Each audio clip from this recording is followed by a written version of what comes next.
Encore une fois, je vous remercie d'être venus aussi nombreux.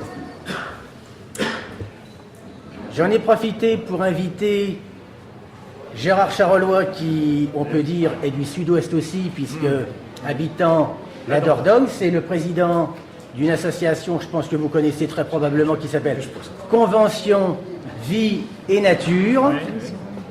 Je l'ai invité parce que c'est un ami, parce que c'est quelqu'un de très influent, de très respecté, peut-être une des toutes premières personnes dans le militantisme animalier à être aussi considéré, et aussi parce que depuis quelque temps, il a décidé d'utiliser la voie politique. Gérard Charolois, mesdames, messieurs, qu'on peut applaudir.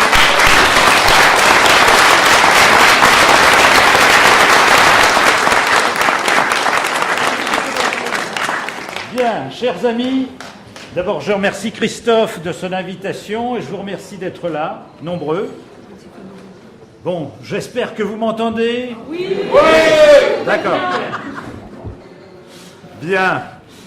Bon, parce que c'est vrai que c'est formidable, vous êtes venus assez nombreux, plus nombreux que ce que je craignais, je m'en réjouis, et c'est très bien, ça marque l'intérêt que vous portez à la question dont nous traitons aujourd'hui. Bon, il est vrai que la salle aurait pu être plus commode pour vous, pour que vous ayez plus de place, mais enfin, nous sommes quand même très bien. Alors je vais partir de ce qui a été fait, et d'un constat. En 2002, il y a 14 ans, nous avons créé, avec un certain nombre d'écrivains, de philosophes, de penseurs, tels Armand Farachi, Jean-Claude Hubert, qui nous a quittés il y a quelques années, un mouvement qui s'appelle Convention Vie et Nature. Ce mouvement n'est ni un parti politique, ni une association. Ce n'est pas un parti politique, car la Convention Vie et Nature ne présente pas de candidats aux élections, qu'elles soient nationales ou qu'elles soient locales. Donc, un parti politique, c'est un mouvement qui œuvre dans l'ordre électoral, ce qui n'est pas notre cas. Mais nous ne sommes pas non plus une simple et pure association, comme il peut y avoir nos amis de la LPO, les SPA ou autres associations, qui ont souvent d'ailleurs des buts très précis. Protection des oiseaux, protection des mammifères sauvages, protection des chats, des chiens, protection des animaux de ferme, protection des animaux de laboratoire, etc. La Convention Vie et Nature est un mouvement à caractère philosophique qui pense le phénomène du rapport de l'homme à sa planète et au vivant, donc à l'animal. Nous l'avons défini avec Jean-Claude Hubert, qui est un de ses cofondateurs, comme étant un mouvement biocentriste. Quand on emploie un mot comme celui-là, la moindre des choses, n'est-ce pas, c'est de le définir. Parce que si vous dites à quelqu'un biocentriste, il peut très bien ne pas comprendre. Bien qu'en y réfléchissant un petit peu, tout le monde a entendu parler de ce qu'on appelle l'anthropocentrisme, c'est-à-dire le fait que l'homme a été mis au centre des valeurs. Et ne vous y trompez pas, mes amis, c'était un grand progrès philosophique et politique que de mettre l'homme au centre des valeurs. Parce que dans la préhistoire, ce qui était au centre des valeurs, c'était le clan, la tribu. Au mieux, dans l'Antiquité, la cité. Et tous ceux qui n'étaient pas de la cité étaient des barbares. Et puis, il y a eu des grandes communautés théologiques, théocratiques, où Dieu était au centre des valeurs. Jusqu'au XVIIIe siècle, nos sociétés étaient théocentriques, c'est-à-dire que Dieu, jusqu'au XVIIIe siècle, était ce qu'il y avait au-dessus de tout. C'était la valeur première. Grâce aux philosophes des Lumières, grâce à Voltaire, Diderot, Rousseau et les autres, et mon ami Condorcet, n'est-ce pas, mon ami Condorcet, eh bien, on a mis l'homme au centre des valeurs, l'humanité qui formait un ensemble, et on a reconnu à tous les hommes, quelles que soient leurs conditions, leurs origines, et même leurs couleurs, avec l'abolition de l'esclavage, on a reconnu aux hommes une valeur intrinsèque. C'est ce qu'on appelle l'anthropocentrisme. Nous voulons aller plus loin et faire franchir au cercle de l'empathie une nouvelle étape, C'est-à-dire qu'au lieu de dire on est solidaire avec notre clan, avec notre famille, avec notre cité, avec notre nation, avec l'humanité, eh bien nous sommes solidaires avec ce qui vit. Et ce qui est formidable sur la Terre, c'est pas que l'homme soit apparu en complet veston, bien sûr que non, c'est que la vie ait pu se développer sur cette planète.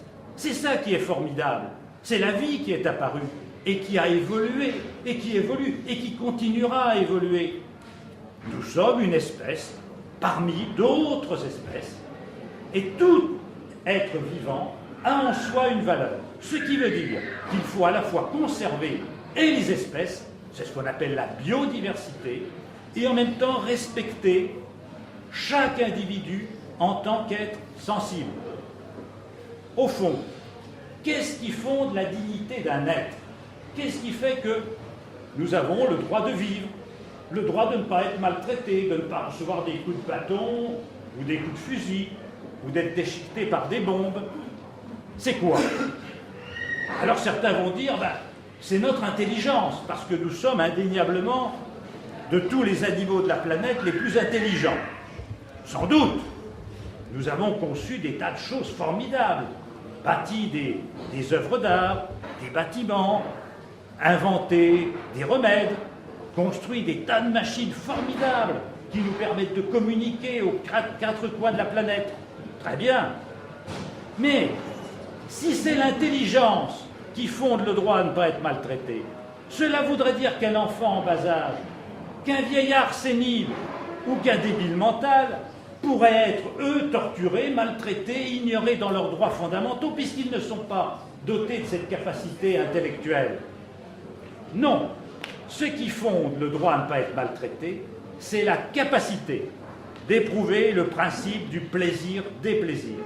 À partir du moment où un être ressent la souffrance, ressent le désagrément, il faut respecter son droit à ne pas être maltraité, torturé et ignoré dans ses aspirations fondamentales. Voilà une dimension éthique que la Convention Vie et Nature a pour but de faire franchir, de penser cette nouvelle philosophie, de la diffuser. C'est pourquoi nous avons créé ce mouvement. Maintenant, quelle est la situation concrète dans ce pays? Nous sommes la France, nous sommes des Français, issus pour beaucoup d'un monde rural, un petit peu comme la Chine. La France, c'est la Chine de l'Europe.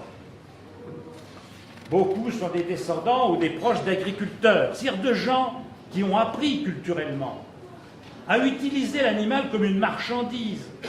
Parce que pour un éleveur, l'animal vaut ce qu'il vaut au marché, selon le cours de la viande. Vous entendez ça tous les jours. Le cours du porc, le cours du lait, le cours du bœuf. Suivez le bœuf, comme disaient les ministres il y a 60 ans. Bon. Et notre pays est imprégné de cette culture. C'est pas pour rien qu'en France, nous avons à la fois, comme les Espagnols, la corrida, et la chasse plus que nulle part ailleurs. Puisque dans toute l'Union européenne, qui compte 400 millions d'Européens, pour 65 millions de Français, nous avons à peu près la moitié des chasseurs que compte l'Europe. C'est vous dire, effectivement, que nous sommes un pays un petit peu exceptionnel dans la mauvaise acception du terme. Et toutes les fois qu'à Bruxelles, on discute sur les dimensions des cages pour les poules pondeuses, ou les conditions d'élevage des porcs élevés dans des usines à viande, ou sur les distances de transport des animaux, ou sur la protection de la faune sauvage, les ministres français sont ceux qui plaident contre l'amélioration de la condition animale et pour la défense de tous les lobbies que compte ce pays, chasseurs, éleveurs, producteurs de porcs, d'œufs industriels, etc. Ce n'est pas par hasard. Ce n'est pas par hasard si à l'Assemblée nationale française, vous avez actuellement 142 députés sur 577 qui sont membres du groupe Chasse, présidé par un député d'ailleurs de Gironde, M. Plisson, député de Gironde. 142 députés. Je peux vous dire que le groupe Chasse, c'est le groupe le plus important de celui de l'Assemblée nationale. C'est quand même une anomalie que 1,9% des Français, puisque c'est le pourcentage, puissent avoir le groupe parlementaire le plus important. Vous voyez qu'il y a là un problème politique. Donc, nous nous sommes interrogés à quelques-uns en nous disant, mais au fond, il faudrait que ceux qui aiment le vivant, que ceux qui aiment les animaux, que ceux qui aiment la nature, qu'ils soient purs ou durs, plus ou moins purs, plus ou moins durs, mais qui sont quand même majoritaires, on le voit bien dans les enquêtes d'opinion, dans les sondages, se fassent entendre. C'est pas normal qu'un député sur 5 soit membre du groupe Chasse. Ça ne correspond pas à ce que pensent les citoyens. Il y a là un décalage entre l'état de l'opinion et la représentation politique. Nous avons une classe politique qui est en retard par rapport à l'évolution des mentalités. Alors évidemment, comme vous, comme beaucoup d'entre nous ici, on souhaiterait que tout aille beaucoup plus vite, que tout soit tellement mieux. Mais la société est ce qu'elle est. Nous devons la prendre par la main, cette société, pour la faire évoluer, pour la faire aller dans le bon sens, dans la bonne direction. Et je dis qu'actuellement, ce décalage n'est plus tolérable. Alors, quelle est la situation politique? Et j'en viens à la politique. J'en viens à la politique. Il y a eu un parti écologiste qui s'est constitué en 1984. Ce parti s'appelle les Verts. Il avait pour but, au départ, de défendre la nature, de défendre l'animal, et c'était initialement un parti associatif qui est né des associations de protection de la nature. Ce parti a réussi en 1988 à présenter un candidat à la présidentielle. Ce candidat s'appelait Antoine Wechter, alsacien par nature, et, pour la petite histoire, docteur en histoire naturelle. Il avait écrit une thèse sur la biologie de la fouine. Voilà qui nous éloigne de M. Macron et de son économie. Donc, Antoine Wechter a été le premier candidat écologiste en 1988. Et puis ce parti, qui était le vaisseau amiral, si je puis dire, de l'écologie politique, a dérivé. Il a été victime de ce que sont souvent les partis politiques. C'est-à-dire qu'à côté de gens de conviction, dont vous êtes, dont je suis, s'agrègent dans ces partis des gens qui sont des gens de carrière, qui se disent, tiens, il fait chaud, il y a de la lumière, il y a une étiquette à prendre, je vais m'inscrire là. J'aurais pu m'inscrire au Parti radical, mais il y a déjà Julot qui occupe la place et Mathurin qui est candidat à la législative, donc je vais me faire écolo, à moins que je me fasse centriste, à moins que je me fasse... Il y a ce phénomène d'entrisme, et on a vu arriver des gens, mais qui, croyez-moi, n'ont rien, mais rien, ni de dur, ni de mou d'écologistes, ni de près, ni de loin, qui sont des gens qui sont venus là, tout à fait par hasard, pour devenir d'abord députés, et puis ministres, et qui sont persuadés que c'est pour eux un très grand honneur d'être ministres, bien qu'ils ne fassent strictement rien de la fonction qui leur est attribuée. Ils quitteront leur ministère comme ils y sont rentrés, sans avoir apporté la moindre amélioration ni de la condition de la nature, ni de la condition animale, ni même de la condition des hommes. Mais ils auront garni leur carte de visite, ils auront été ministres, ils auront réussi leur vie. Remarquable, n'est-ce pas? Bon, eh bien, c'est ce qui se passe actuellement. L'écologie politique est en miettes dans ce pays. Elle est en miettes actuellement. Pourquoi? Parce que le vaisseau amiral, les Verts, qui compte encore des gens de conviction, et je vais vous en citer deux, parce qu'il faut savoir donner les noms, surtout les noms des gens bien. Vous avez la députée de l'Essonne, Madame Laurence Abeille, qui est une femme remarquable, et qui se bat à l'Assemblée nationale pour essayer que les lois ne soient pas des coquilles creuses, des pétitions de principe où on se fait plaisir en disant on vote pour la biodiversité, oui, mais il n'y a rien de concret. Eh bien non, Laurence Abeille a essayé d'apporter des amendements très concrets pour qu'on ne tue plus les mammifères en période de reproduction, pour qu'on ne capture plus les oiseaux au gluot, comme on le fait encore en Provence. Le Sénat a tout détricoté, évidemment, puisque là, les chasseurs sont très majoritaires. Et la loi revient ces jours-ci devant l'Assemblée nationale. Donc, je cite Laurence Abeille, qui est quelqu'un de bien. Je cite Pascal Durand, député européen, qui est présent dans les manifestations anti-corrida et dans les manifestations contre la chasse, et qui est indéniablement un homme qui sait ce que veut dire l'écologie au sens où nous l'entendons, c'est-à-dire le respect du vivant. Donc il y a des gens bien, mais il y a aussi des gens bien en dehors de ce mouvement. Je pense à tous ces petits partis qui existent. Je vous ferai remarquer une chose.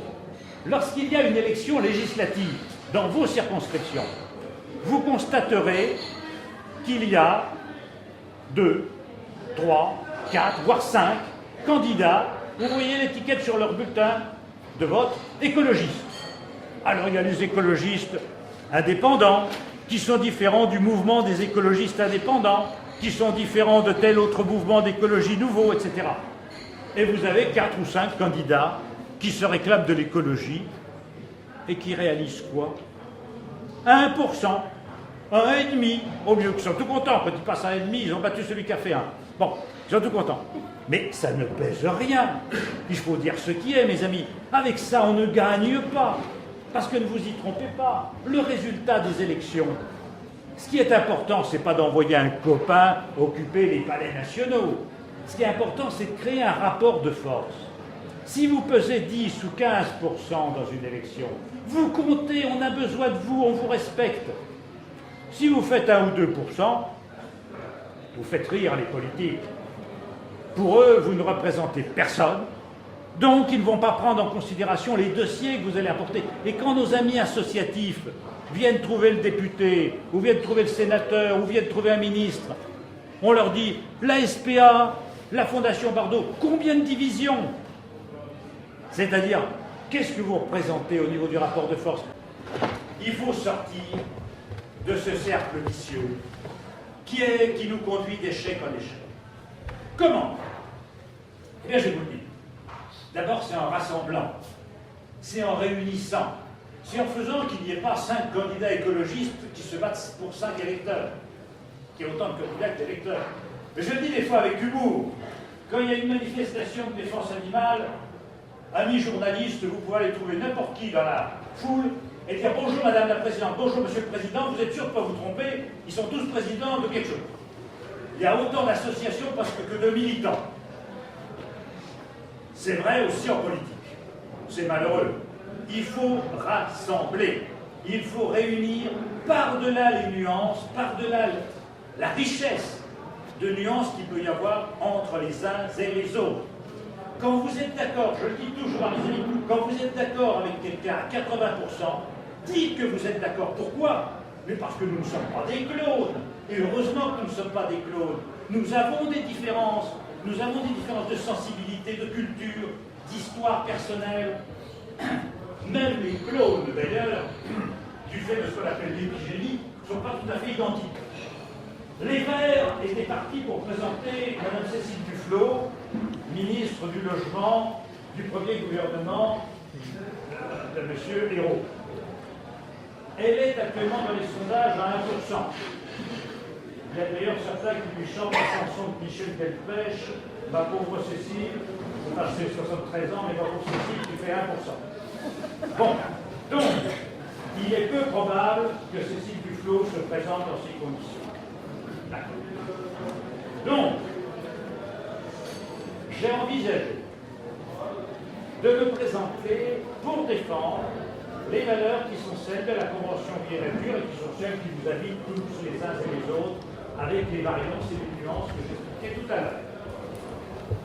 Il faut évidemment que les conditions soient remplies, parce que je ne suis pas de ceux qui mentent aux militants et qui mentent à nos électeurs. La vérité est que Antoine Wechter, depuis 20 ans, puis Jean-Marc Governatori, ont tenté d'être candidats à la présidentielle. Ils n'y sont pas parvenus. On les a même empêchés. Et je savais qu'ils n'y arriveraient pas. Pourquoi? Mais parce que, mes amis, il faut 500 signatures. 500 signatures de plouc, excusez-moi, de plouc, c'est-à-dire de petits maires, des petites communes, ceux qui sont tenus par la FNSEA et le CPNT équivalent. Bon, évidemment, il y a d'autres élus, mais majoritairement les 36 600 maires, puisque la France compte 36 600 maires, c'est pas rien, sont des élus de petites communes. Donc des communes où si vous leur parlez de changer le rapport à l'animal, mais ils se sauvent en vitesse. Vous pensez bien. C'est des gens qui vont vendre la poule sur le marché, qui tuent le cochon à la ferme. Si vous leur dites qu'on va essayer de changer le rapport à l'animal, on va essayer de protéger la nature, et c'est affreux pour eux. Ils signeraient 10 fois pour d'autres, mais pas pour quelqu'un qui défend ces idées-là. Donc je savais que, d'une part, il y avait un candidat des Verts qui pompait un certain nombre de signatures, bien sûr, parce qu'eux, ils ont des élus, donc ils avaient déjà les 500 signatures, eux, et qu'un candidat en dehors du Parti Vert n'avait aucune chance d'obtenir ces 500 signatures. Et je trouve que vis-à-vis des adhérents, il faut être honnête. Il ne faut pas laisser croire aux gens qu'on va être candidat si on ne peut pas l'être. C'est malhonnête. Moi, je suis honnête avec vous. J'essaie de l'être toujours intellectuellement.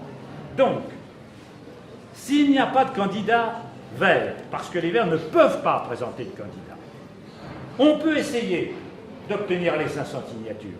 Parce que nous serons dans un cas de figure différent. Si on arrive à réunir tous ceux qui veulent défendre la cause du vivant, on peut y parvenir. Reste l'hypothèse de la candidature de Nicolas Hulot. Si Nicolas Hulot est candidat, il est certain que nous ne pouvons pas recueillir 500 signatures en dehors des 500 signatures qu'il obtiendra. C'est une gageure, c'est impossible. C'est ni souhaitable ni pas souhaitable, c'est matériellement impossible. Donc ça, c'est pour la présidentielle. Et puis après, dans la foulée, il y a les législatives. Et dans les législatives, il serait intéressant que ces petits partis écologistes dont on parlait tout à l'heure se regroupent et acceptent une sorte de fédération dans laquelle ils pourraient présenter un seul candidat par circonscription et avoir au niveau national un discours clair, un discours ferme, un discours vigoureux qui puisse entraîner l'opinion publique. Alors, mes amis, faut-il parler uniquement que de la cause animale? La question a été posée tout à l'heure. Je vous donne mon point de vue personnel. C'est évident que non. Pour moi, c'est évident que non. Il faut avoir une vision cohérente et globale du phénomène politique. On ne peut pas se présenter à une élection avec un seul thème. Si vous voulez, quel que soit le parti politique qui existe, prenez-les tous. Ils ont tous une vision transversale de la société. Ils n'abordent pas qu'un seul sujet. Vous n'allez pas avoir le parti qui, par exemple, va militer pour le mariage des personnes de même sexe et le parti qui va militer contre le mariage des personnes de même sexe. C'est transversal. C'est-à-dire que dans les partis, vous avez des gens qui discutent de ça comme d'autres questions. Même nos adversaires, les chasseurs, qui ont constitué en 1989 un parti politique qui s'appelle le parti Chasse, Pêche, Nature et Tradition, le CPNT. Eh bien, le CPNT, qui est à l'origine le parti des fédérations de chasseurs, ce sont des fédérations de chasseurs qui ont créé ce parti, et eux seuls. C'est André Gustave qui a créé ça, qui était président de la Fédération des chasseurs de Dordogne, en 1989, parce qu'il voulait être député européen. Et il n'avait au départ que des présidents de fédération de chasse avec lui. Ils ont été obligés de diversifier. Et vous les voyez maintenant en train de défendre la ruralité, les petits bureaux de poste, les petites activités artisanales dans les campagnes. Ils sont obligés de faire autre chose. Ils ne vont pas dire « nous sommes le candidat des fusils de chasse ». Ce serait ridicule. Bon, ils le sont déjà, remarquez. Bon. Mais alors ce serait pour le coup complètement idiot. Donc, je pense qu'il faut avoir une vision, en effet, globale de la société. Ce d'autant que, si nous avons de la compassion pour les autres espèces, comment ne pas en avoir pour la nôtre? Comment ne pas également éprouver un sentiment d'humanité vis-à-vis des autres, et notamment des gens qui sont en détresse, qui sont en souffrance? C'est en cela que le biocentrisme que je prône s'oppose à l'anthropocentrisme, mais non à l'humanisme. Parce que c'est quoi l'humanisme? Mais c'est tout simplement le sentiment de fraternité qui doit unir les hommes. Mais ce sentiment de fraternité, n'est absolument pas exclusif de la prise en considération de la nécessité de protéger et les espèces et les individus animaux. Bien au contraire. Le poète Lamartine l'avait dit, vous le savez, l'homme n'a pas deux cœurs, un pour l'animal et un pour l'homme, il en a un ou il n'en a pas. Alors, soyons un mouvement qui est du cœur, soyons un mouvement qui englobe dans cette empathie l'ensemble du vivant, donc également la condition des hommes. Ce d'autant que nous sommes dans une société qui est en train d'éclater, qui est en train de connaître des tensions extrêmes, qui est en train de connaître des problèmes nouveaux, inédits, qui se posent à nous, qui ne se posaient pas auparavant. Il va y avoir dans les années qui viennent des difficultés que l'on peut prévoir, dans le domaine économique, social, dans le domaine du choc des civilisations. Mais il faut penser tout cela. On ne peut pas dire aux gens, vous savez, nous, on n'a pas de réponse. Nous, on veut qu'une chose. Par exemple, c'est arrêter la chasse à courre, arrêter la corrida, fermer les abattoirs. Non, on ne peut pas dire ça comme ça. Ce serait stupide. Et on le reste, on n'a pas d'idée. On vous abandonne. Ben oui, vous avez la crise. Vous ne savez plus très bien où vous allez. On ne sait plus où on en est. Mais on n'a pas de réponse à ça. Il faut que nous essayions de penser également les problèmes humains. Voilà ce que je voulais vous dire. Et vous dire que on va essayer de travailler à constituer cette force. Et je donne déjà ce rendez-vous, il y en aura d'autres, mais le 8 octobre à Paris, où je souhaite que tous les animalistes et que tous les authentiques écologistes, c'est-à-dire ceux qui veulent défendre la vie, se rassemblent pour constituer cette force. Voilà ce que je voulais vous dire.